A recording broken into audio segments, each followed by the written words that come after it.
four-way. First of all, four-ways are the new three-ways, and that's the fact. I'm not even kidding. Like, so many of they them, don't adjust. they're for It's people so with big old heads. Okay, We're so got it. budget here. Yeah, what I forgot to tell you is that we're a very, very low budget podcast. I but like we it. sound great. Low budget Dude, the gear. sound is fire. Right? So That's yeah, clean. That's It clean. is clean. I had to run up to my lawyer's office. Who's your lawyer? What's his name? Safford Scott Safford. Because every single person from the state of Kentucky has Scott Safford. uses Scott Safford. I mean, it's kind of like a rule. Like, literally, Nick was like, "I might go somewhere else, but I know you never will." I was like, "No, I never will." Well, I had the same. I had the same lawyer forever since my first publishing deal in 2002. Yeah. and then he died. Oh, so you're like, So no, I can't use him anymore. It's a non-option. Yeah. Yeah, and then when I signed over here, it's the first time I'd used a lawyer because when I did my contract with McGraw, I read it myself, and then I get over here and Nimoy you're throws so a dumb. Nimoy. throws a book at me of legal jargon. He is a book. But on the way back, live long and prosper. On the way back, there is this dude riding his freaking bicycle down one of the lanes. I don't understand it. We gave up. Dead. We gave up a quarter of our road for you to have your bike own lane. Why are you in my lane? You asshole. like a pedal bike, not an e-bike. And he had a big mirror on one side. I don't know what it was about. Anyway, wow. He's Did it just out stick there out living like his that? best life, but I wish he'd get in his lane. Stay in your lane, bro.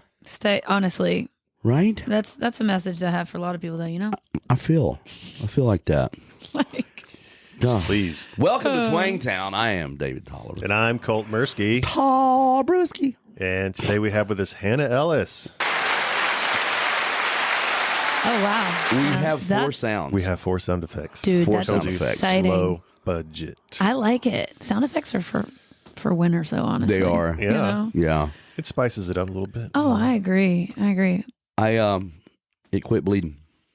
I was wondering why you had David is wearing a part finger of a- condom. Yeah, literally. Man, You want to tell everybody what you did yesterday? so I went down to get something out of my medicine under, thing. And I have a man groomer, Nice. but it's a 3 serrated, not serrated. I guess it is, yeah, I 3 got blade you. thing that, That's right. I do my neck and stuff.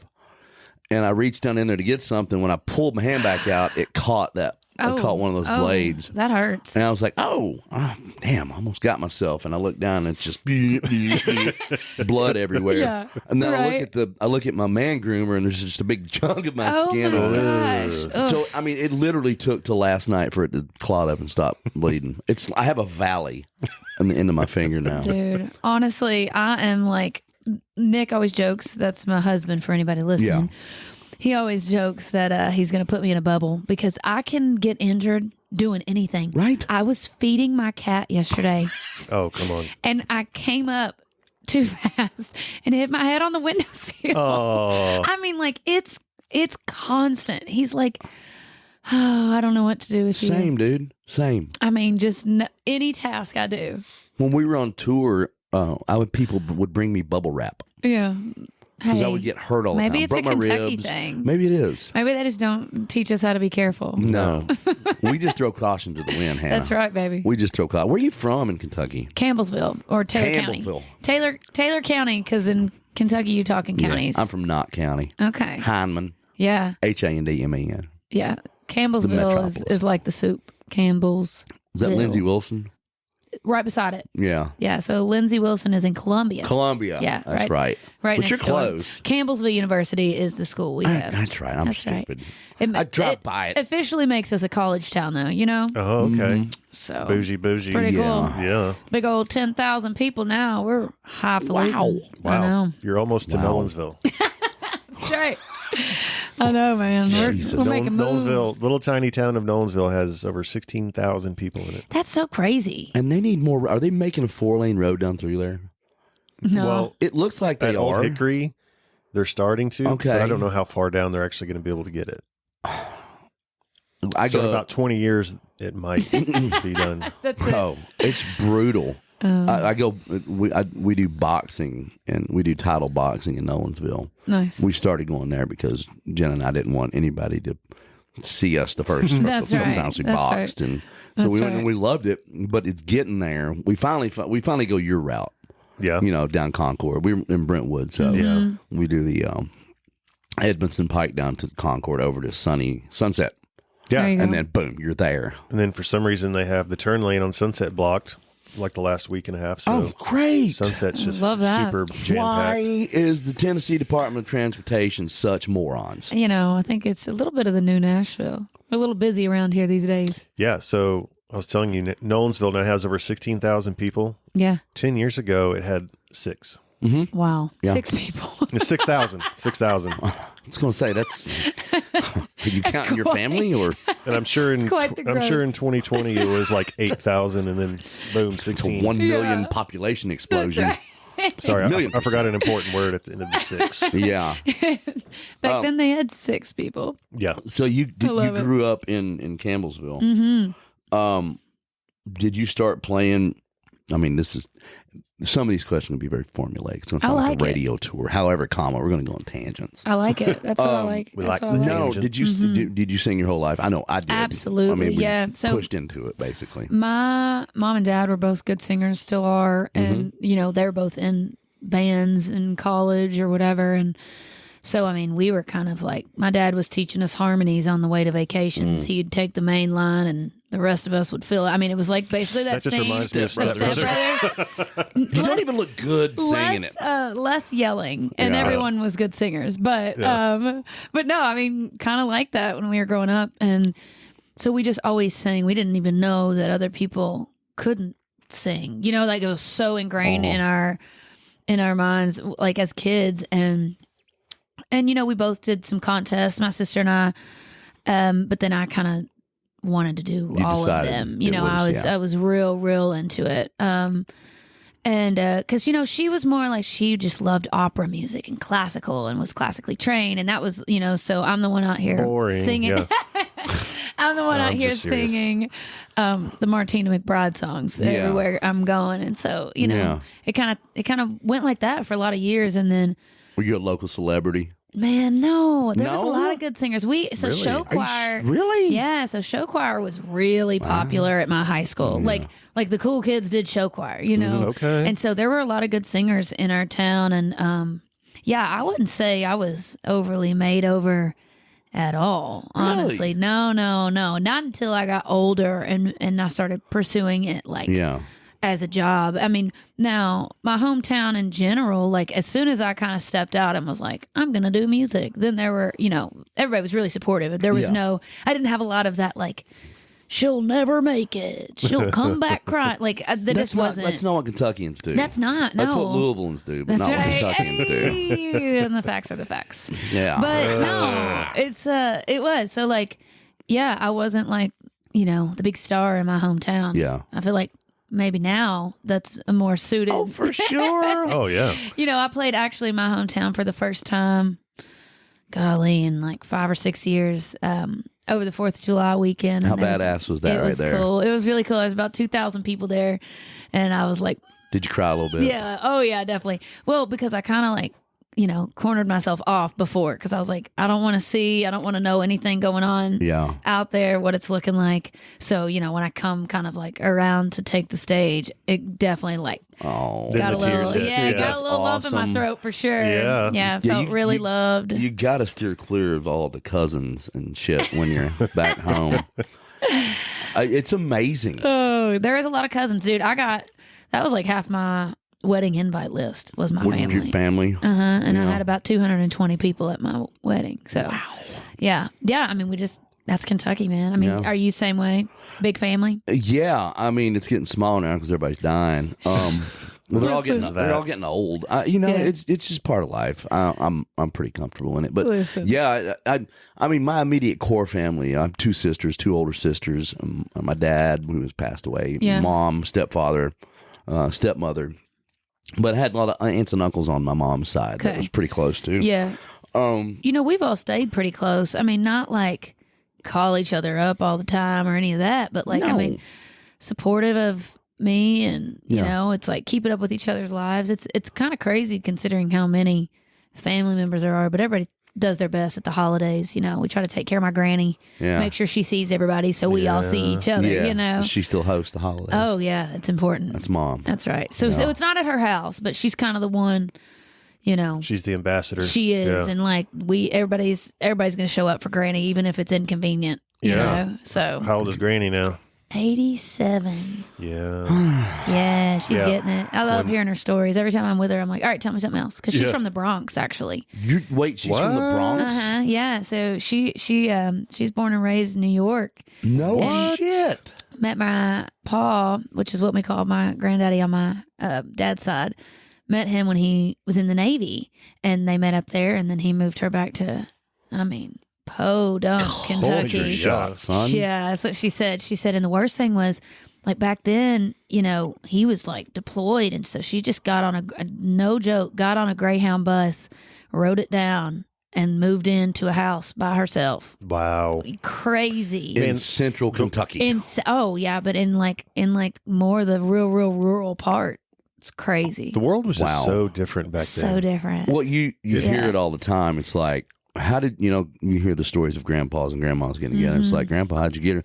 Well, I kept going to her house and just until she decided to go out with me. Now it's stalking. Yeah, right. But back then it's like, yeah. That's Just imagine getting on a Greyhound bus. There's no GPS, no cell phones. You just kind of got to find your way. That's right. She raw dogged down. Did. Okay. She did. Is that not? I don't understand it. Kids these days. Honestly, that could be a podcast name. Yeah. Kids these days. And then we just talk about how weird that whole thing is. There should be a segment, at least on this podcast, of kids these days. That's good. I like it. So I want to do flew like 7 hours raw dog and just You're going to have to come up with a new sound effect for kids these days segment. Yeah. That sounds good. Wham. Yeah, it's a baby crying. It's babies crying. Really loud. How did you? So you played music growing up. You and your sister sang. Yeah. She went classical route. That's right. You were more.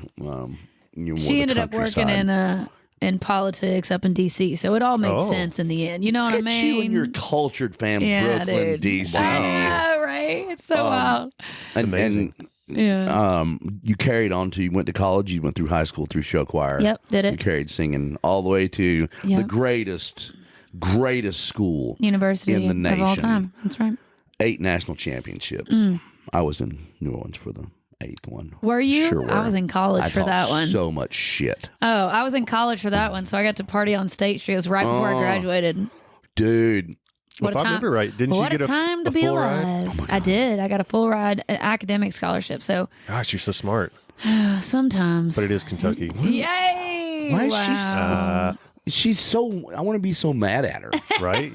You can't. I'm beautiful and I can sing and I'm smart. Look at me. I'm Gabby Thomas. Okay, but really, that girl, like, you can't even hardly focus on how fast she is because she's equally as beautiful and like eloquently spoken. And She's you're like Harvard graduate in neuroscience. Everything. Crazy. Jenna looks at me the other night and goes, "So I have a big crush on her," and I'm like, "Hell yeah!" Glad we're together on that. Yeah. I feel like Let's go. Dude, the Olympics has been just fire. I'm like, were they always this great? I feel like they've been so great this time. We kicked a lot of ass. We're really like bringing the heat. Yeah, I feel like we're the best in the world. I feel like I didn't even get to watch it last go around. Maybe that was it. Maybe we just were not as. It was like Tokyo. 2021 and no one cared because COVID was still taking over everything. Yeah, it just all felt not as fun and cool. Yeah. I don't know. I think it's been awesome.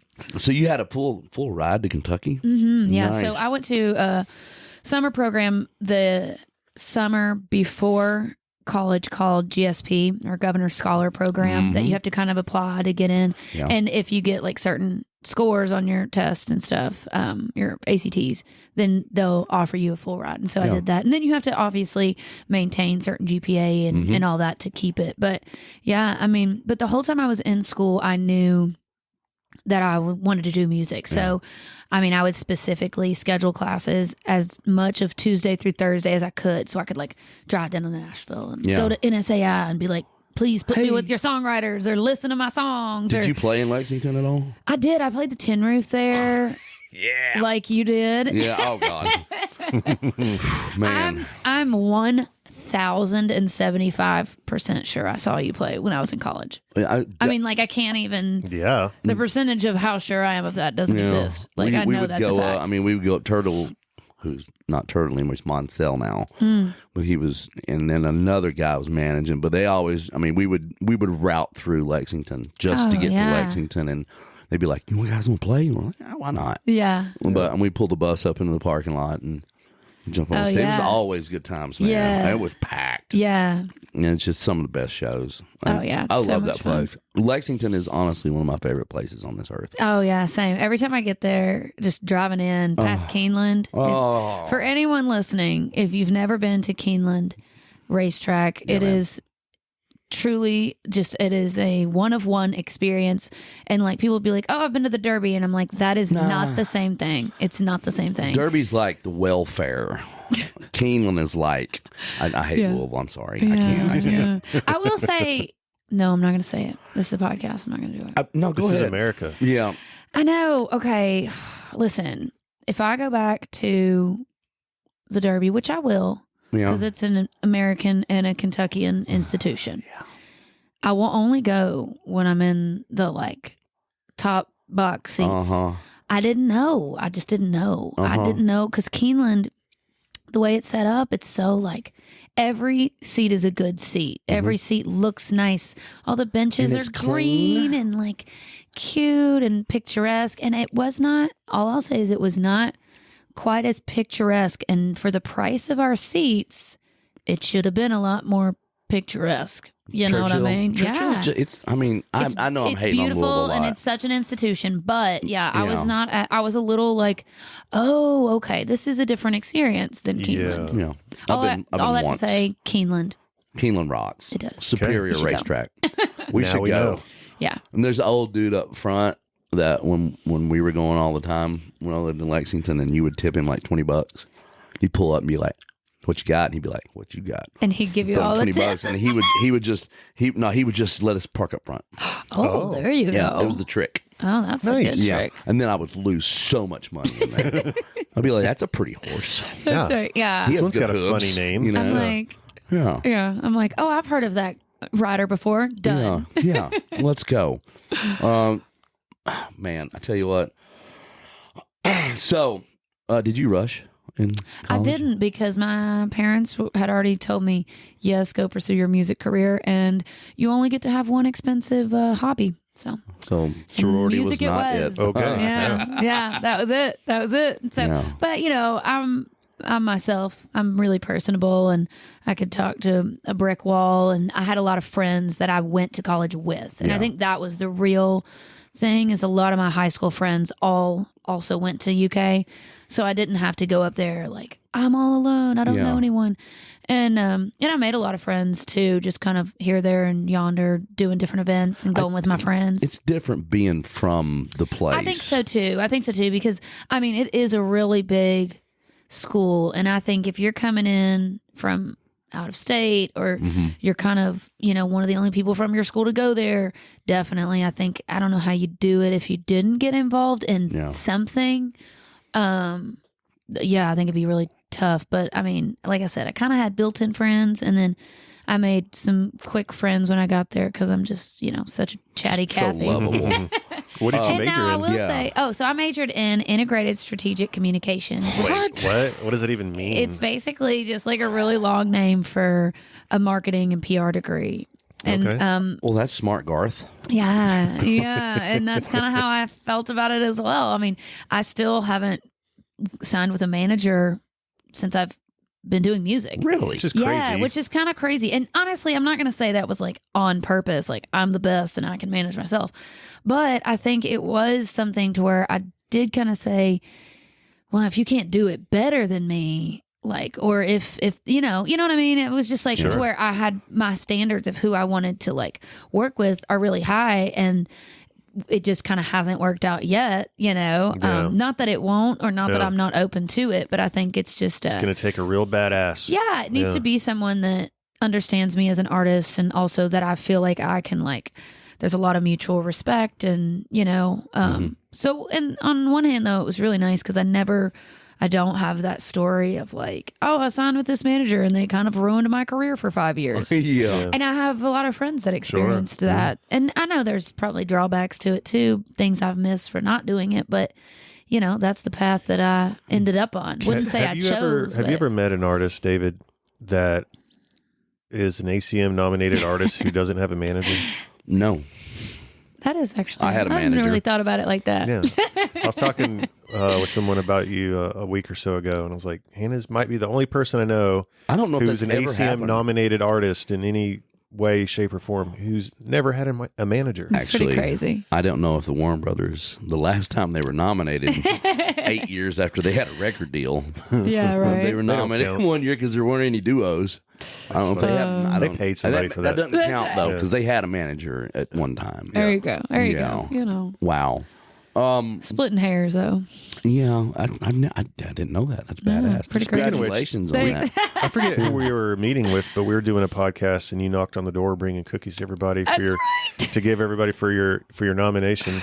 Yeah. Yeah. So that was fun. That's pretty on brand. I'm an Enneagram 2. If you're not familiar with that, it's a personality. I don't like to say it's a personality test because I think it's more than that. I think it's really telling of how you act and why you act the way you act. And but a 2 is the helper or the caretaker. This is what Kyle used to talk about. Yeah. And so I think like that's a lot of making cookies for the staff and bringing them in when I get nominated It's because the little things, man. I believe in it. Yeah, I do. I think that stuff matters, and I think that if it matters to me, or if it would matter to me, then I try to do it for other people. Well, it doesn't. The size of the gesture doesn't matter at all. It's the memory that you put in that person's That's head. right. That's right. It's like my dad taking a bag full of candy down to the clerk's office to just give them candy. Yeah, people not remember expensive. that. Yeah, and when he passed away, that's what he talked about at his funeral. Yeah, he would come in and give us candy, but people remember that. Yeah, I have never bought anything for anyone in here. You've bought Billy Montana hard candies before. I did buy Billy Montana some hard candy. I think we should all be buying Billy Montana gifts, though. Well, because he's getting close. Earlier, he was like, "You're going to go up and talk about me today," aren't you? I'm like, "Yes." I love that man. It's okay. He We do doesn't too. age. We do Don't too. even. No, he does. He's a vampire. Our hobby is possibly. to just beat Billy down about how old he is. Oh, that's nice. And it's every one of our friend group. We have a group thread going. It's like me, Colt, Lee, Joe Leathers, Ben Glover, just a bunch of people. Beating up and on Billy. It's just basically been drawing certain phallic symbols on things and us calling Billy old. I have to say, I'm gonna derail us for 2 seconds. Go Talk ahead. about men's group threads. No. Women They cannot could be never. shared. Women could never. Like, we all have group threads. I have like a couple, but like they are not popping off the way that my husband's multiple group threads, most of which have overlapping members, by the way. Yeah. Oh, Like, there's subgroups, there's because you got to leave subgroups. one person That's out right. when you talk bad about them. Oh, and it's insane because it's like middle school girls, except it's all grown men. Yeah. Versus me and all my girlfriends, we have like I'm in maybe 2 or 3, but like we talk about whatever we need to talk about, and then it just goes quiet for a week or two until there's something else we need to talk about. We are children. No. we are adolescent yeah. children. Yes. My husband constantly has to delete the thread, not to save anyone, but because of the amount of GIFs. I don't know how you say it. It's a GIF. I think it's a GIF. It's a GIF. The amount of those that are being sent takes up his storage. Yes. Oh, really? Yes. Oh. Big GIF group. Yeah. I Big have to GIF group. delete a Got that bunch of big GIF text energy. just to save my friends from embarrassment. That's right. Because if people knew the shit we send each other, Yeah. Are you guys voice note guys? no, I The don't voice do it. notes? no, Yeah. I don't like to listen to anything. I don't like to talk on the phone. He's like, don't do that to me. No, Okay. it's just that takes too much time. That's right. That's right. What if I'm in mixed company?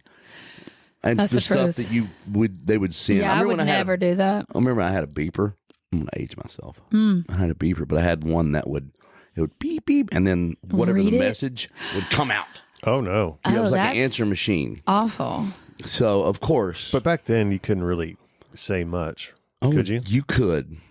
You could say enough, you'd say Colt. enough. Like you could say enough. You could say enough. Mom would go up and beep, you know, just terrible stuff. Yeah, Oh. But that's when I finally got my first beeper is when they came out with like the Nokia phone that everybody could afford. Oh, yeah. So when I was 16, I got my Cricket Nokia phone, and life was good. There you go, Cricket, man. Cricket. Living that cell phone life. Nice. So you went to Kentucky, academic scholarship, majoring in big words that I So can't smart, remember. so talented. And then did you stay around for a while? You hang around Lexington, or did you come straight home? No. Straight here? I graduated early so I could move here. Oh, of course you did. So I know. Duh. I knew as soon as I said that you're gonna be like, I'm going to give you so much shit. I know. It's so bad. But no, so I did. I graduated in 3.5 years and then moved here almost immediately. So I graduated in December of 2012 and then moved here in February. Yeah. So I moved home for like a month.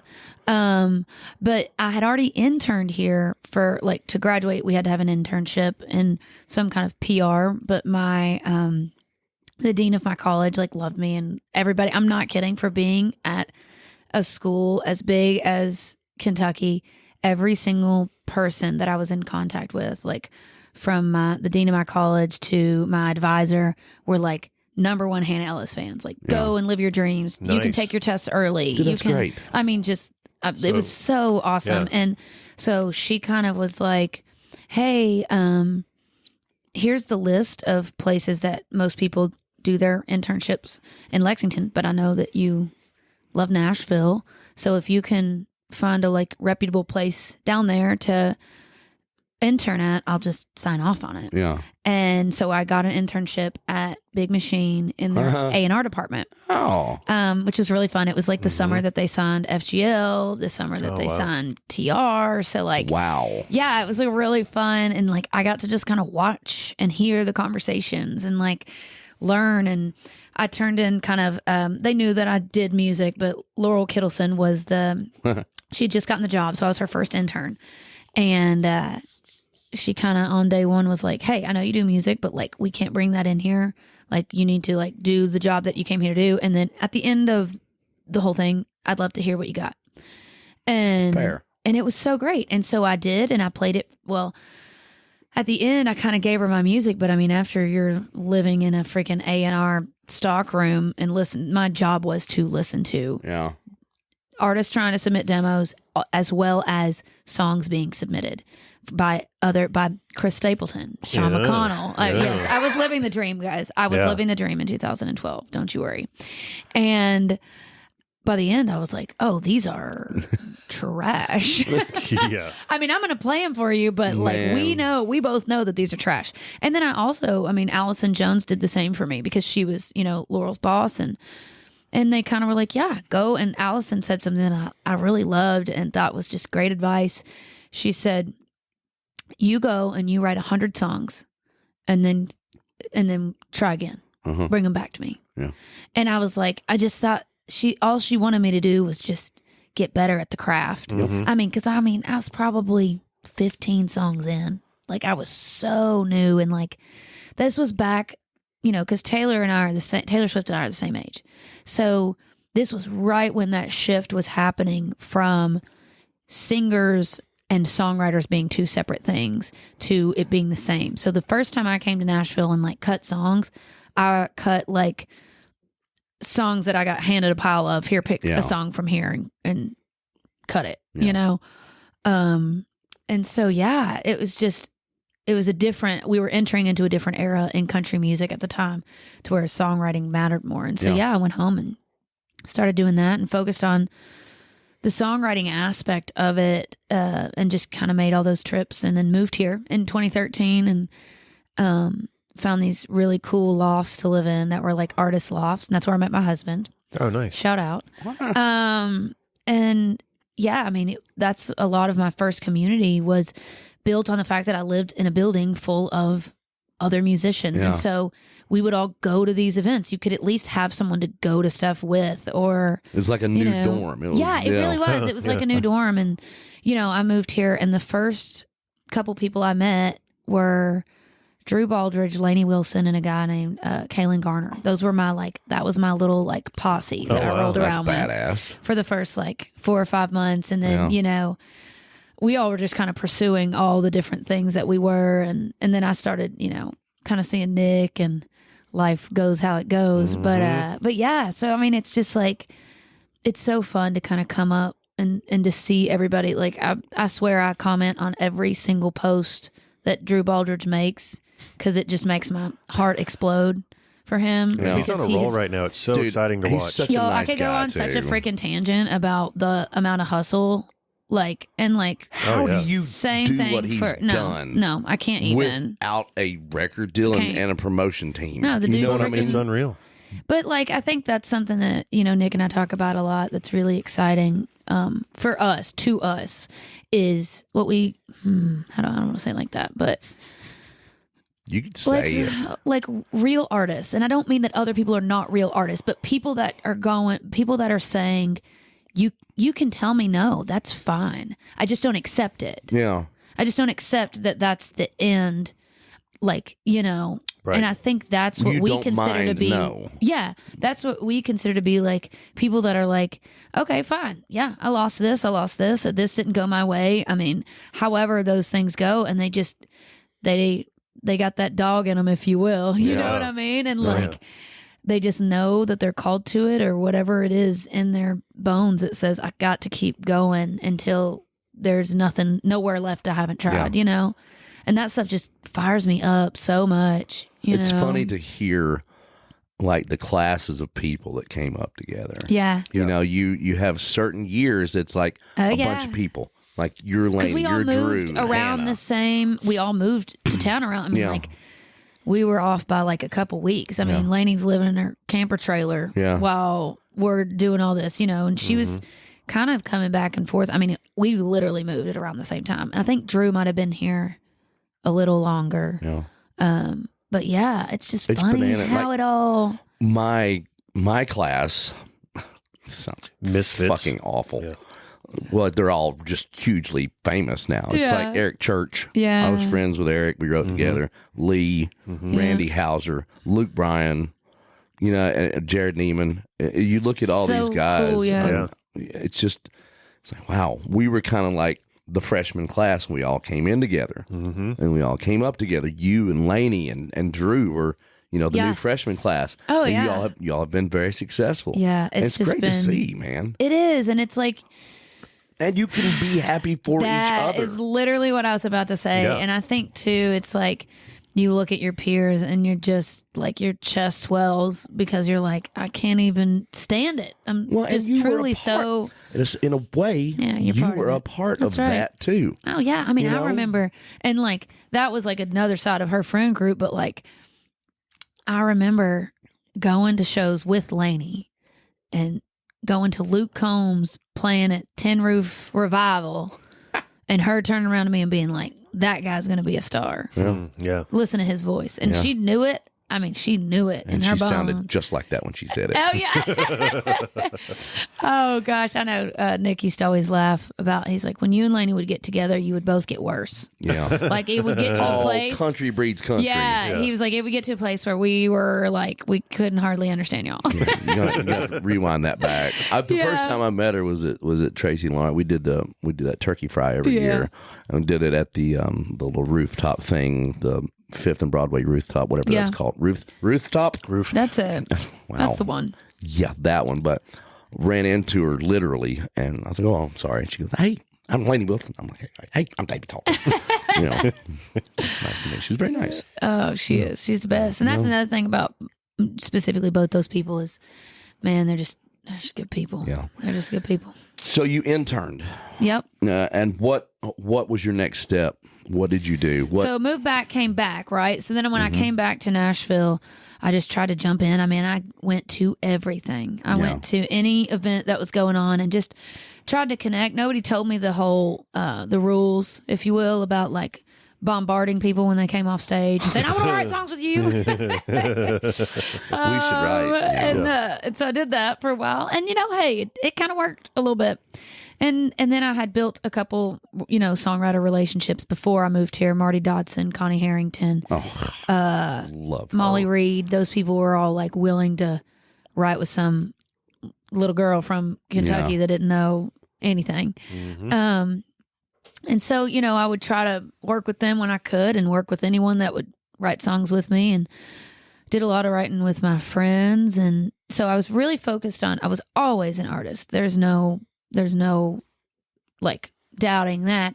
But then in 2014, some people from The Voice reached out, and they were basically like, hey, we're trying to fill a specific slot of country singers. Yeah. And we have not found any in our many tryouts. So we'll just, if you're down, if you'll send in a video, we'll just fly you right out to LA for the like filmed portion. Yeah. And I was like, cool. I got nothing else going on. I'm writing songs, so I went out and did that. And man, that was I loved my experience. I know everybody's different on that, but I had a really great time. And I think more than anything, my biggest takeaway was, they pick your song for you, and they send you a list, and then you pick your top 10. And then in my case, they said, well, that's all cool. We think this other song actually fits your story more.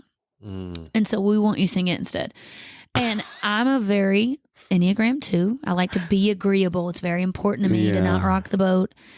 And so I was like, and I remember, I'll never forget, Nick and I were not quite dating then, but we were like, he was still the person. I was like, hey, check out this song. And he said, dude, I knew it that moment. I was like, that's just not really what she does. Yeah. But okay. What song was it? And what's funny is it's a Martina song, but this one's for the girls. And it's just the song itself, that specific song.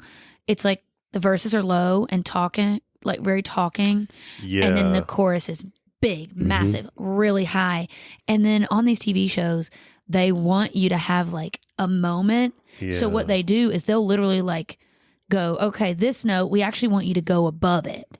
So I spent 4 weeks with a vocal coach, and all we worked on was me trying to get this note that was, if we're being honest, kind of out of my range. Yeah. And so instead of like getting really good at singing this song, it was all about, and man, when I got up there, my nerves just kind of they just got the best of me, which is not really, let me tell you, it ain't ever happened since. I played in front of 25,000 people in London recently, and I didn't break a sweat. But that moment, your fault, though. But yeah, that just shows you, kids, reality TV is not really reality. And so, but I think the biggest takeaway for me from that experience was I allowed someone else to make my decision. And a lot of what I was thinking was, oh, these producers picked this song, and my producer like loved me, because you all get kind of assigned different people. So they'll just put me through because they love me, and and they loved me enough to give me a segment, which was sweet. Like I got 5 minutes of TV time, even though I didn't make a team, and I have friends that didn't get any TV time and they did make a team. So I mean, but I think my biggest takeaway, sorry, derailing. No, is, you cannot derail this podcast. No.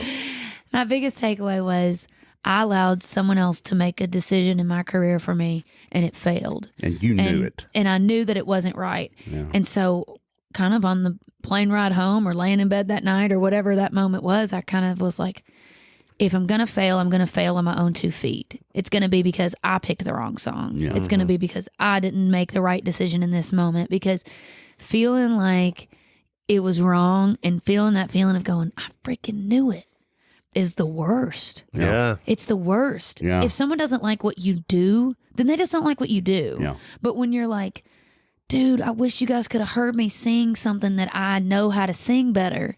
Right. What are you going to do? And the judges were super nice to me. It was a great experience. All that to say, while I'm out there, I get a phone call from Janine Appleton, who's now Janine Ebach. She was the publisher at Word Country, Word Entertainment, had a country arm, and they were wanting to sign a female, and she called and was basically like, hey, I like the songs you write. I also like that you have no problem writing songs for males, which is important. And she's like, so we want to offer you a publishing deal. Oh, I'll never forget it. It's a week or so before my tryout, my like true on stage audition. And I call my dad and I'm panicked because I'm like, if I make it on this show, it's at least at a minimum 6 months before you can do any other deals of any kind.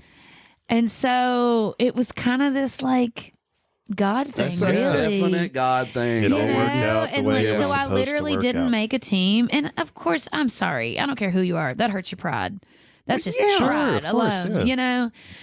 And But I think you learned a really valuable lesson in that don't let other people make the decisions that's exactly for you. right. No. Yeah. And also though, I knew I was coming straight home to like at least go into like further discussions about signing a publishing deal. Yeah. So it was like, okay. So I came back and then we started talking pretty quickly, and I signed my publishing deal in 2015. Oh shit. Yeah. So I mean, and then I'm very diligent about whatever is asked of me, whatever is needed, whatever I've agreed to. Number two. That's right. And so I really put a lot of effort and energy into writing for other artists for that 2015 and 16 season, because I was like, my job that I'm being paid to do as a published writer is to get cuts. Yeah. I don't have a record deal. I can't make them money. So we need to do that. But in doing that, I feel like that's when I really started to develop my artistry, because there would be a song every 3 months that I'd write and I would be like, please don't pitch this. please let me have this. And so in 2017, I did Janine helped me put out my first like independent EP, and it really spurred. Yeah. I think at that point Curb had bought out Word, and so I kind of fell under that umbrella. Yeah. And I put out that EP, and that's how I got my booking agent. And Home in a hometown. That's right. Wow. And then I think like from there, Janine was just so influential and impactful in those early seasons, because she's like, I know that we have a record label in the building, but I want to make sure you're really ready before I, as she called it, take those songs upstairs. That's smart. It's very smart. It was. And the first song that she took to RJ, who's our head of promo here, was a song called I Love You So What. And it was on that EP, but she waited until like I'd gone on tour with Russell Dickerson. I'd had these songs on these other artists come out to where she could really bring a story and kind of say, you had hey, a resume of that's sorts. Right. That's right. And he loved the song. And I mean, he really fought for me in those early days of going like, hey guys, because that was when Curb was like, hey, we want to sign a new young female. And he was like, well, there's one that writes in our building. If you guys are interested in just maybe making all of the money off of her. Just I thought RJ was just selfish. He's so lazy. He's so lazy. Yeah. Oh, but yeah. And so, so we started talking in about I guess we probably started talking in 2018. And then 2019, we were finalizing everything. And I signed my record deal in March of 2020. Yeah. Perfect timing. Give it to her. Yeah. Give her one. Yeah. Yeah, thank you. But that came along with some complicated external issues in the world. Right. Yeah. Isn't it funny when all that shit went down? But like the week you signed your deal, if I remember day. right, it was The day. the tornadoes. The that tornado hit. happened the night before. Yeah. The morning of my best friend had flown in from LA. My sister had flown in from Seattle, Washington. My whole family was in for this record Is deal this the Christmas signing. tornado? No, this This is March. was the one in March, the one in bad Mount one. Juliet. Oh, Like I was just talking with gotcha. John, The one that John destroyed Cole 5 yesterday, points. and he said the Mount Juliet High School that got they just rebuilt it. It just 4 years later it finally got opened. Sorry, I was thinking about the bombing. That was Yes, Christmas time. that's different. Yeah, I flew in that night too. Yeah, my sister, who, we all have traveled a lot in our lives, and, her husband's in the Navy, so she's done a lot of flying back and forth. I remember when we picked her up from the airport, she was like, that is by far the scariest turbulence I've ever had to land in. Yeah. Ever. And I was like, dang, that's crazy. But you remember that storm? It wasn't anything until it was. Right. It was kind of rainy, but Yep. and then it was crazy. Yeah. And so it was just, it was a wild time. I mean, my best friend was staying in a hotel over in East, and my husband ended up picking her up, walking down the sidewalk with her, with like a pack of crackers and a water. Wow. because I mean, the whole side got blown off of Oh my her. gosh. It was a mess. All that Wow. to say, we wake up the next day and they're like, well, we clearly have to cancel the party tonight. And I'm like, right. That's bad luck. That's a bad look. But then Mike Curb calls me and he's like, but what do you want to do about the signing internal event? You know, they already had everything set up and flowers were bought and put up and Mike Curb's in town and my family's all flown in. And I was like, we can keep it. We don't need to like go announcing that we did it today, but I do want to still do it. I was like, everybody's here. I was going to play a couple songs. I was like, let's at least do it. And, you know, I called Clore because he's one of our guys here. For anybody who doesn't know, he lost his house in that. Yep. And he was a person that I'd grown close with getting this deal ready. And so I hated to do it without him here. And so I called and let him know that too, just because I was like, man, this is tough. But I knew that it needed to happen then. And my gosh, what a God thing, because we rescheduled the party for March 17th. And by then the whole world was shut down. Oh my God. Yeah. Then COVID started. Yep. Yeah. That weekend. All the shutdowns. It's crazy. Yeah. So, I mean, I will say once again, like blessing in disguise was I had just signed my deal.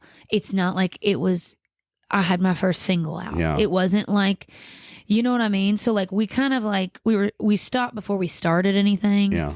I mean, it definitely still had an impact in the end, I think. You just had more time to grow. That's right. That sounded, I don't know. It's never come out of my mouth before. Oh, I like it. You grew like a flower. Like a flower. I don't know. Yeah, it definitely, we've talked to a lot of people in here, a lot of really good people, and you're a good person. Just from the small interaction we've had, and not just because you're from Kentucky. Yeah, but a little bit. But just about everyone we've talked to have had those things happen in their lives that got them to where they are right now. Right. And sometimes we look at things as a hindrance. Yeah. I've done it myself. I know Colt has. You know, sometimes we get that doubt in our minds. But I think if you persevere and if you do the right things and you're that person that's good and, you know, keep your head up, keep your head on your shoulders, I think everything works out like it's supposed to. Oh, I just am such a believer in that as well. Yeah. I mean, you know, and I think that we're held back when we're not that. Yeah, I think so too. Yeah. You know? I think that the good does win out in the end, you know, and I think that it's just keeping, and for me, it was just keeping my mind about me.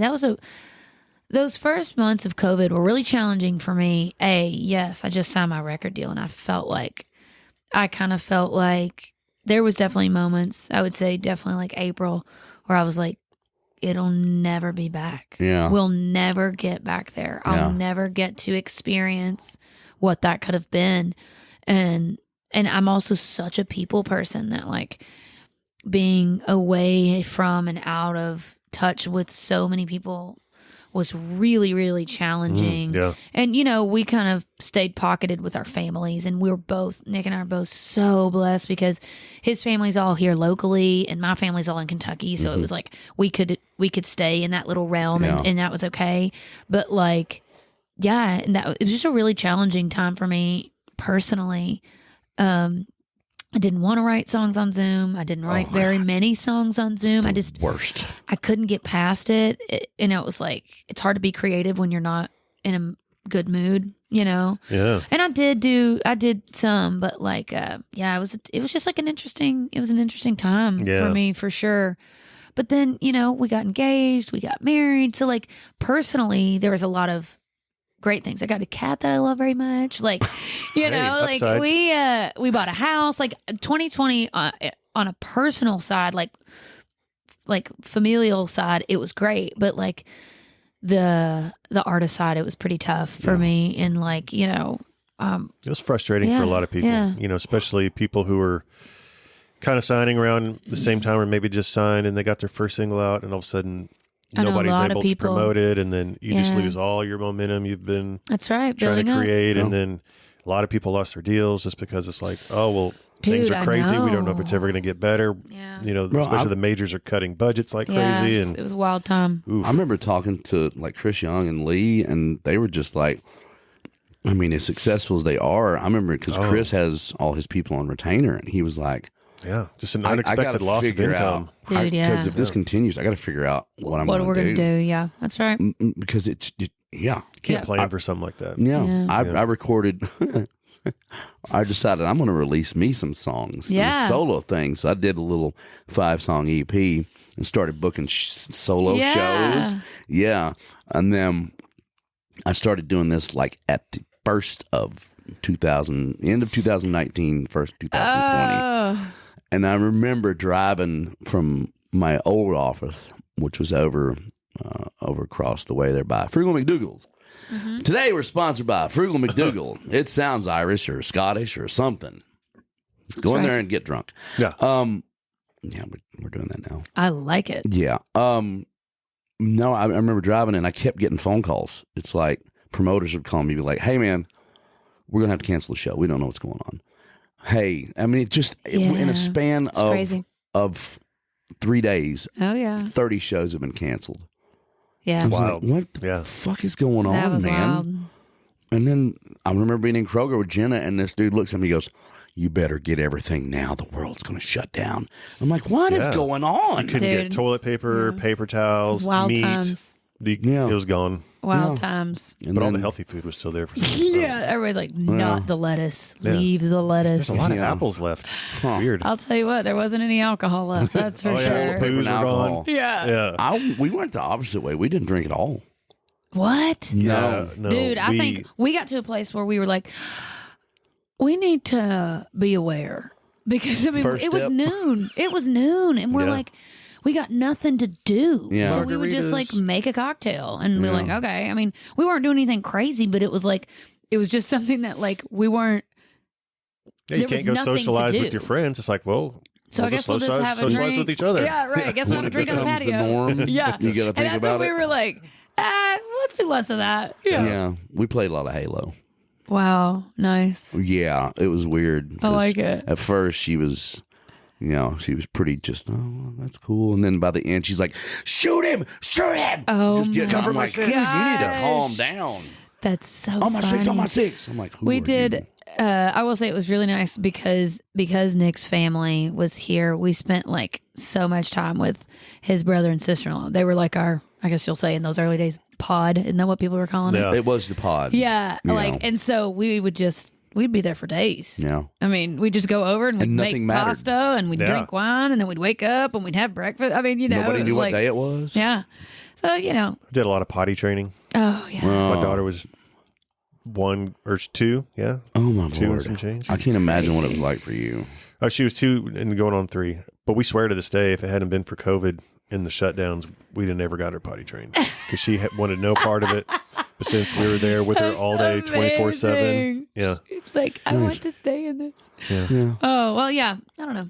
That's kind of where so the world opens back up. That's right. Amen. And hey, here comes Hannah Ellis. That's right. What's going on? Yeah. So and then we're done with COVID. But I released my first song with Curb in September of 2021. Okay. And it ended up being, we thought it was time. But then they shut it back down November, December. And I think it really hurt that initial kind of ascent out of the hole that was COVID. Yeah. It definitely stalled it out. Because I mean, Us, which was the first song that I put out with Curb, it's still to this day one of my most streamed songs, one of my most known songs, but it never got really a chance at radio because the world shut back down and we had planned kind of these like COVID friendly events, but it was like, okay, small groups here and there and everything got canceled. There was nothing you could do about it and nobody knew me. Like none of those people knew me. That was the height of the vaccine stuff. That's right. And so like, it was like you'd have a vaccine card to pump your gas. You know? And so Mark of the beast. That was, and so that was kind of tough, But then I feel like 2022 rolled around and everybody was like, we are moving on. Yeah. And we did. I think we did. And from there I released more songs. I put out Country Can. I went on tour with Carly Pierce. Yeah. And I felt like we got back. I felt like we really came back with like, okay, we're really doing something. And we went from there, and I started doing radio tour. How fun was that? Okay, so listen. Go ahead. My radio tour was not traditional, so I loved it. Because my radio tour was intentional. It was, we're going to go play for these people who, like, either will add the song. Like, we did not go and visit people who are like, we don't add songs until top 30. We didn't go see them. Because it's like, What's okay, the point? well, I'm not there yet, and so we'll come see you when we're there. Yeah. So yeah, I mean, I would say, like, I'd jokingly say that I was on like a 2-year radio tour, because it was completely done like, what is the purpose of this? It was not, hey, we're going to send you out for 14 weeks and you're going to meet every single radio DJ in the country. Yeah. We just didn't do that. And so because of that, I think, you know, in my opinion, I thought that was the better way, because everything was intentional. We went to dinners. We went to golf. It wasn't all, I'm coming in, I'm playing songs in your station. Cool. And I'd go play actual shows. And it just, I feel like for the relationship building side of it, it was the best case scenario. And I mean, I have a lot of people in radio that I legitimately would call my friends. Like, I text and call them when I come to their town, and I'm like, oh my gosh, I'm here. Let's go get drinks. Let's go. And like, I'm not currently working a single right now. And I just in the last 3 weeks hung out with like 4 different radio friends of mine. That's because they're my friends. Because I think we went out and built it differently. Yeah. I got to hang out with these people with not so much, like, yes, we wanted the ad, but we didn't go there like, and then I'm getting in the car going, did we get it? Like, it just wasn't, we didn't approach it quite like that. And so I really had fun doing it. I'm also a person that, like, I love meeting new people. I want to sit down at dinner and I want to know about David and I want to know about Colt. I want to know, like, I'm having to resist the urge to ask you guys about yourselves, but it's your podcast. So, like, you know, like, that's, I think it's fascinating. Stormy Warren did enough of that the other day. Him. I knew he would. That guy. He's love the best. You, Stormy. Oh my gosh. I just love that man. You know, he's been in radio for a long time. Like, he literally did this just in the middle of the voice. podcast. He did a radio reset. Just out of, like, I love it. Subconsciously, he's like, "All right, remember that?" And I was like, yeah, he was okay, we're doing this. At one point, he was like, Stormy Warren and David Tolliver and Colt Mersky, and I'm like, no, he's what are you doing? Such a pro. Yeah. Oh yeah. Gosh, I love that guy. It's so ingrained in him, though. I know. Well, dude, that's great. You don't. I mean, horror stories from radio tour are legendary. Right, and I just think, like, And David was a part of a lot of those. That's right. Yeah. Yeah, well, my radio tour was different. Yeah. Because we were out with McGraw on our radio tour. So we were doing... You were touring and radio touring. And radio tours. So we were playing 6 times a day sometimes. Yeah. Ugh. And I was exhausted. See, and that's what's so interesting is the way we kind of did it, which I thought was great, is a lot of mine ended up kind of wrapping in with me being on tour with Carly Pierce, but, like, we would hang out before or after, but then, like, I didn't go play at their station. Yeah. They just came to the show. Yeah. That's like, nice. Here's me. And to me, like, not to, like, coach people on how to do radio tours, but, like, they got to see me be an artist instead of, hey, how do you sound at 7 a.m. when you just rolled out of bed and, like, is your energy as high as we think it ought to be? Like, no, they got to go watch me be in front of fans and actually do your job. Yeah, right. Yeah. And so I just think that, like, yeah, and that's, like, where I thrive. I just joke all the time that, like, some people go out and play shows because they write songs. Mm-hmm. I write songs so I can go out and play shows. Like, that is the trajectory of what I want to do. Yeah. I want to be on the stage. I want to be interacting with fans. I want to be singing songs and looking, like, seeing you get excited because it's your favorite one. Mm-hmm. And so I think that watching someone do that is much more impactful than, like, here's what the song sounds like, or let me play this for you in the car. Like, you know, and so we tried to do as much of that as possible. And I think it was a good time. I kind of want to be her manager right now. Right? You don't even have to do anything. It's ridiculous. Yeah, you know, we'll be your managers, and we got it. You know, You just keep doing what you're doing, and we'll be right here if you need us. You're one of my favorite people this year so far. Gosh, just from this, right? I mean, we've written once. Yeah. And we've talked a few times, but we've never shared this much in depth. That's right. You're awesome. Dude, I appreciate that. Killing me. Kind of a big deal. Yeah. Oh man, I try to surround myself with all the right people, all the good people. So I think that helps. Well, you're in a good place here. It's like I mean, we say it all the time. It's like a family. It really is. I love it so much too. I really do, and I would say that on or off this podcast. I mean, the Curb family treats me like such, and I mean, they just, I don't know. Someone asked me recently, "Do you feel like invested in over there?" And I'm like, dude, I can't even express how much that is a true statement. Yeah. Like. Yeah. And they absolutely. love you. I mean, just from watching the social media posts that come out of this place and its people, it's awesome. Yeah. Everybody's a fan. Oh, so. yeah. I feel it too. What's going on with you right now? Exciting times. Yeah. Well, I was going to say, like, if I remember right, January, you got to release your first album, right? Yes. Yeah. Which is and if you haven't listened to it, anybody who's listening, do yourself go listen to it. It's an amazing project, amazing songs. Thank you. And you wrote every single one, correct? Yep. Co-wrote all of them. And it's called That Girl. And, you know, people say that you write for your first record your whole life. And I think there's a lot of truth in that. And something that's really fun about that record is it kind of takes you through my whole journey. Because, I mean, the oldest song on that was probably 5 years old almost by the time we put the record out. And I kind of like... I loved that though, because I feel like you got to see the whole journey, you know, like everything from songs about my life before I was married, before I had a house, before I had a record deal even. And you kind of saw that whole trajectory of building the story of who is Hannah Ellis. Yeah. I think if you listen to that album, you know, front to back, I think you will walk away going, okay, I have a really good grip on who this person is as an artist and as a person. And you know, which is why I'm excited about the new music that's coming. I was getting ready to say very soon. I know you've been working on some new music, and I've got to hear some of it recently. Did you?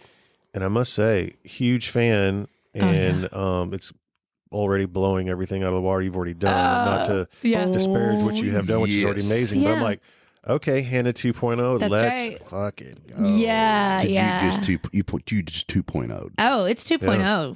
It's 2.0. New era, baby. Two. Get it? You get it? Okay. Ayo. I didn't even put that together. So smart. That's it, honestly. Boom. It was a joke. I don't know. Anyway. I liked it. I'm excited. Yeah. So I have a song called Once that's coming out. So good. September 6th. Which is really exciting. September 6th. That's coming up. Yeah. That's next month. Let's go.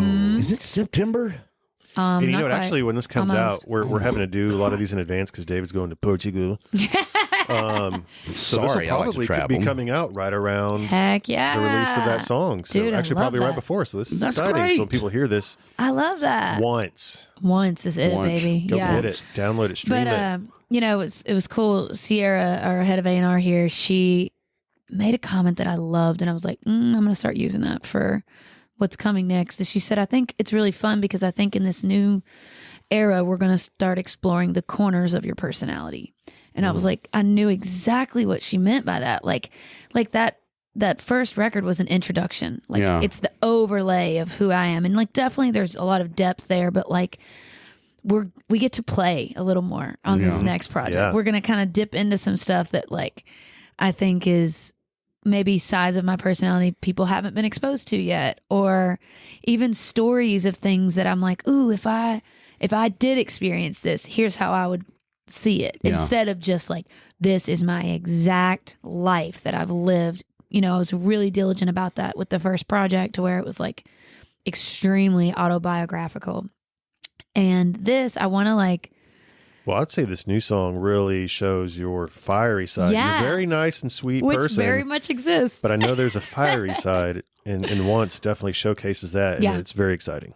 Yeah, and so I just think it's going to be a lot of fun. And I mean, we've already cut some other songs that'll be coming out later. Well, don't cut too many. I know, right? You did some really cool. Like, hold on now, hold on. I know you did some. I won't say anything more than you did some really cool features. Yeah, and which is also kind of Exciting. takes into your story That's as right. well. So very exciting things on the horizon. We have some exciting stuff coming up, and like it's just cool because it's like when I released the album, I said to a couple people, it was the first time in my career up to that point that I actually felt like content. Just for like that next week. It was like, I feel like every single day as a musician, you wake up and you're wondering what's next. And, you know, we're into the what's next now. But like releasing that project, it just felt like an exhale. Yeah, man. It really did. That was a big hurdle to jump. It did. Yeah. And it's kind of crazy because it's like some of the things that, you know, Nick and I spoke about is like forever, no matter what else I do or accomplish, I have a record that I made that is out in the world. My kids will be able to listen to that on a vinyl, on a CD, on a streaming platform. And like it's done. It's in stone. It has happened. And so anywhere we go from here is just fun. You know, it's like there's so much more to get, but like when I moved to Nashville, having a song on the radio, being nominated for an award, making a record, those were the goals. You know, you're getting them. I mean, so I'm like, oh man, I got to set some new goals. Girl, hold on, because that shit is going to come fast. Move over, Lainey Wilson. Yeah. This is coming in hot. Lainey, move those bell bottoms over, girl. Listen. Yeah, dude. Did she wear bell bottoms back then? No, not that I can recall. Ah. Hey, we all grow. So this is a new thing. Yeah. We all grow. I wore bell bottoms. You got to find your thing. That's right, man. It is. I found my thing. And I mean, I used to wear freaking headbands, hippie headbands around my forehead. I can see that. You know, we all changed. Yeah. Here's a fun question. So Lainey just opened up a new bar called Bell Bottoms Up. That's right. Cute. If Hannah Ellis had a bar, what would you name it? Shoot. I don't know. A bar name. Probably. I don't know. That's a hard one for me. I'd have to really think on that. Hannah Montana Ellis Oral. Robert Ellis Oral. Never mind. That was so stupid. Do that anymore. Sorry. I'm so dumb. That's it's one of those times that it should stay in your head, but it comes out in your mouth words. And when it got out, hey, wine country might be a cool name. I thought about it. I thought about bougie country, but it doesn't quite land yet. We got work to do on that. Yeah. We got work to do on that. Yeah. So you're also a bit of a foodie, right? Oh man, if you got time. So one of our favorite questions is, I'm ready. What is your favorite places to eat in Nashville? Oh Lord. Okay. Yeah. Here we go. Thank God you've got answers. Hannah, I know I've seen you put out a lot of cooking videos on socials, so I know you like that food. Yeah, the food scene in Nashville is like sheesh right now. It's so popping off. It's blown up. The first one that comes to mind is I'm just going to give you, I'll give you 4. Any levels too. Yeah. So the first one that comes to mind is this place called SS Guy, S.S.Guy, G-A-I. Never heard of it. It's a walk-up window. There's a place called The Wash in East Nashville. Yeah, okay. And they have like multiple like restaurants, and they're walk-ups, and then you sit outside and eat. It's like a Thai chicken place. No, guys. I can't express. Bruh. It's the best thing in Nashville. Sorry, I'll fight anybody. The best thing about East Nashville is the quality of food. No, it's the best. It is like the Mecca. It reminds me a lot of Berlin, actually, because Berlin has like a great food scene. And East Nashville is very, very similar in that. SS Guy's up there for me. It's so hard. I'm trying to like think through my Rolodex of places that I eat. Most of the time we ask people, they're like, oh no, Waffle House. I mean, listen, it's hard for me to not send people to Barcelona. It's my heart. I love it. I think just for all around experience, from the vibe to the food to the wine selection, you can go there for dinner and you'll be there for 6 hours. Yeah, because it's just like so fun and time just kind of gets away from you. And I mean, I love that place. I've always loved it. Like Catbird Seed or Bastion or any of those places? I did Catbird Seed years ago. Yeah, you got to go to Bastion. I want to go to Bastion, man. That's like the problem is I can't do the food experience without the drink experience, and I'm just not It's hard for me to drop $600 on. I know. a meal. We went for my birthday last year. I want to do it. I'm not drinking, so we went in and just the food experience was. See, and I'm wondering if we maybe just do the food experience, forego the drinking. Do that. Yeah, and then go have a drink Enjoy after. the food. Yeah. Because I do want to try it. Try it. Let's see. I'm like literally thinking of each area of town because like it'd be like that. We still love Peg Leg Porkers barbecue. I haven't been there in a while. Dude, I haven't either. Still slaps. Where did I go? Oh, Kisser, their lunch. I mean, it's the only James Beard nominated place in Nashville. I haven't heard been. this place. I haven't been there. It's the one on 12th, right? Or not on 8th. Over It's in East, but it's over in this little pocket. Which one am I thinking about? That's over there by where Douglas Corner used to be. Maybe it is Kisser. Maybe I'm thinking of the different places. Yeah, we want to go to Kisser. Kisser's really good. It's another. It's like a lunch spot. It's a little more like it's not Korean, but similar. Yeah. Nick and I love all types of Asian cuisine. That's like our vibe. Big time. Yeah, I mean, those are just top of mind places. I'm sure I'll leave and go, oh man, totally forgot about the most awesome spot. There's so much good food in Nashville now. Yeah. And my quote is, the food in Nashville makes the music better. Dude, that's so true. And it would have been great on Andrew Zimmerman's program that I was on, but they didn't use that. Wow. You know what they did use? What they use? The women can smell it on you. Wow. Like, really? That's Thanks, great. man. That's great. Wow. Yeah. It was great. Good times. Where can people find you? Well, I'm over in. No, I'm just kidding. My Instagram handle is Hannah Gray Ellis. I've still got my middle name in there, Grey. And then just Hannah Ellis anywhere else on the internet. Cool.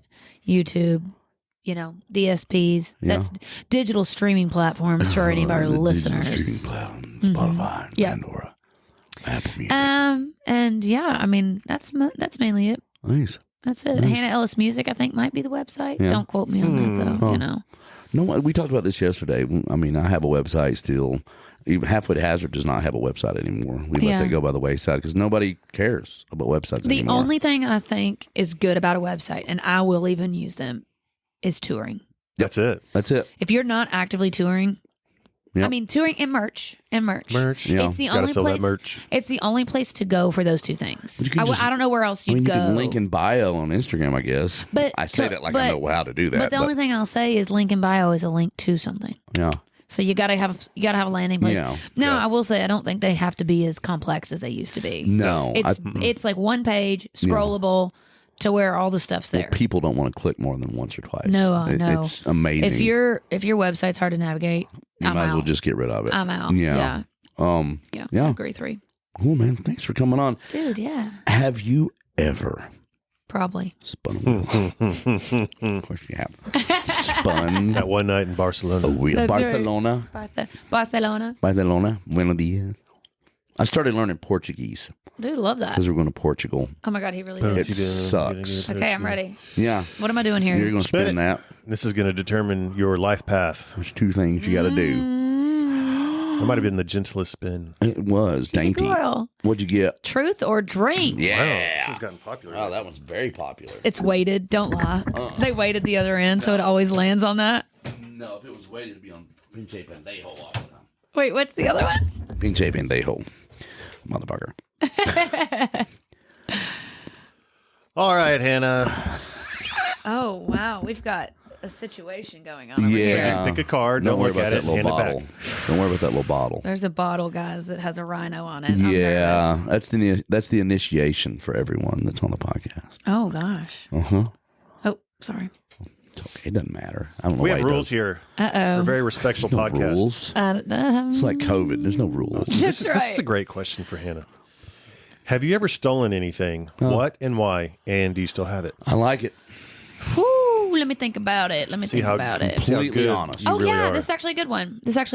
So you're going to love this. It's actually going to make your heart a little sad and a little Oh happy. boy. In college, I was at a bar, and I didn't know that it would one day go away. I was at a bar called Two Keys. It was I know, it was very, very popular. It was a COVID loss, unfortunately. Damn COVID! But, is it not back though? Did they not bring? Yeah, but it's not the Not the same. It's in a different place, Tavern, bro. So Two Keys, it was where we all the college kids went, and there was just a beer glass, and it had fallen like under the table. I have Into your no purse? idea. Air quotes falling under the I have table. no idea why I did this. I've never done anything like it in my entire life. I think it was because the Lord knew that I would one day want to have a Two Keys glass, and the $8 that it cost to buy one was too much. Kind of want that Two Keys glass. I knew, yeah. So it was laying on the floor under the table when we were like getting up to leave, or we were sitting down, who knows. And I literally was just like, they don't even know that glass is there anyways. I love your So I justification. just picked it up, tossed it in my purse, and left. Dude. There you go. It was the weird. I mean, like when I tell you, I mean, obviously you spent now an hour and a half with me. Yeah. The most out of character. Like I wouldn't steal a piece of gum. That was just And fate. It was just like one of those things where I literally looked at it and I was like, oh, I mean, it's basically trash. Yeah, they've left Like, it they've there. left it on It's the an ground. orphan. Yeah. I need to give it a So good I'm home. just going to take it with me because I like this glass. And now I have a Two Keys glass and it's, definitely a collector's item. Oh, it I'm is sure. a collector's That item. did make my heart warm. I have a Pazzo's glass too, but that one I bought. Don't worry. Oh yeah, good. Oh, what glass? It's a pizza place Yeah, that pizza is place. also no longer there. you don't know anything about it. Man. But that one says Keeneland on it. So it says Keeneland on one side and Pazzo's on the other. Oh, that's badass. It's top tier. We It's top played tier. Two Keys one time. I mean, this was at the height of us doing stuff, and it was an odd. But my buddy John Kitchen, who's basically the mayor of Lexington, he's just everybody knows Kitchen. Kitchen knows everybody, and he was integral in getting us into there. He was like told the owners like, you need to get these guys, and he told me, cool. Yeah. So there was this place called Sky Bar that we always went. Yeah. Sorry. Let me tell you, dude. Kind of like the one over the Renaissance here. Bro, Oh, yeah. it was at the top of one of the buildings, and it was just one of our buddies ran it. Vince, God bless him, love him. It's no longer there. Yeah. Thank God. I don't think hardly anything is there that I was there when I was there. It was above Stagger Inn, right there. Up the top of that. He owned both of them. But so at the end of our set, I was like, hey, Kitchen wants y'all to come over to Sky Bar, not thinking that we were in Two Keys at the time, which we could have just hung out in that bar that we were in. Yeah. But my dumb ass was like, Kitchen wants to go over. So they threw him out of Two Keys for me saying that. Oh, no way. So I'm sorry, John. That's funny. Yeah, but I love Two Keys. That's, I know. R.I.P. Okay, now your second thing. Oh, wow. Games continue. The Tang Town. I like that. Twang Town He's been initiation. secretly drinking this whole time, right? everyone, okay? All right, we're going to video now. Hannah, have you ever done smelling salts before? Maybe. I know people do them in the gym. Sorry. Yeah. Okay. I'm so sorry. This feels like bullying. That's what this is. But this is what everyone on the Twang Town podcast has done. We've all done it. Okay. Yep. No one's died. Okay. No one's passed out. It's fine. No You're one's fine. thrown up. I'm fine. What will y'all do if I just... Oh, I don't think you will. David will run out screaming and throwing up, Yeah, I'm a sympathy puker. and I'll go find the mop and Yeah, I Be the can't. dad that you are. Yeah, I yeah, like that's what I it. do. I can't have smells. I can't. Oh. We were eating lunch yesterday, and it was either a fart or fried chicken, and I went through so many That's a emotions fun trying game. to figure out which one it was. Dude, that's terrifying. Because if it was fried chicken, it smelled great, but if it was a fart, I'm like, oh God, cramp. I was like, this is gonna make me throw up, which sounds terrible. So anyway, yeah. All right, so what I have here is a bottle of Atomic Rhino. Okay. I'm going to take the lid off, and you're going to hold it about right here under your chin and just go, and that's it. That's all you gotta do. Wow. Yeah.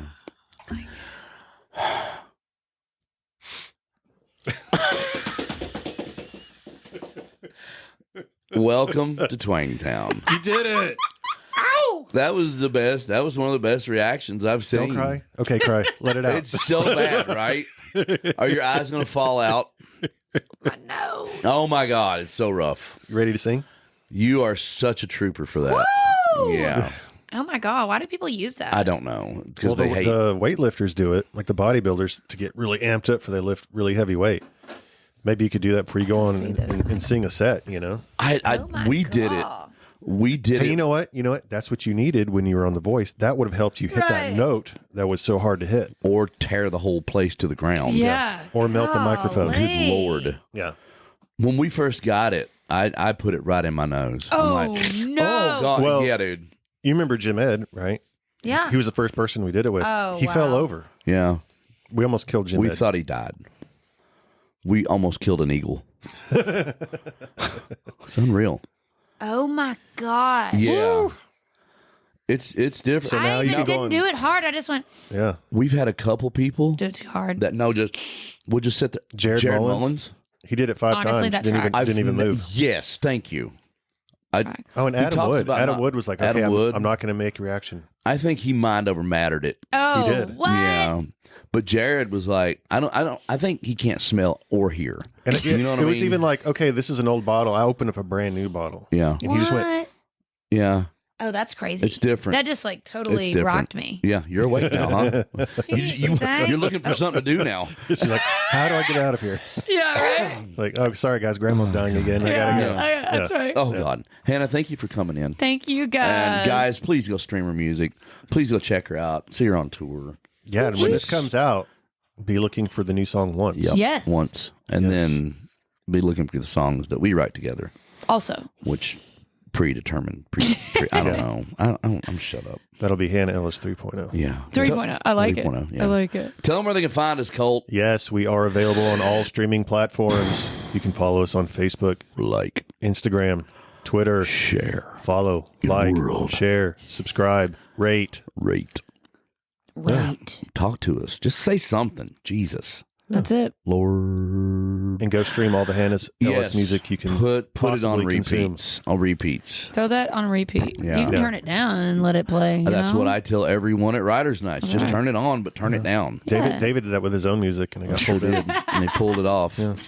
Like, you got too many streams. That's right. It's stupid. Thank you.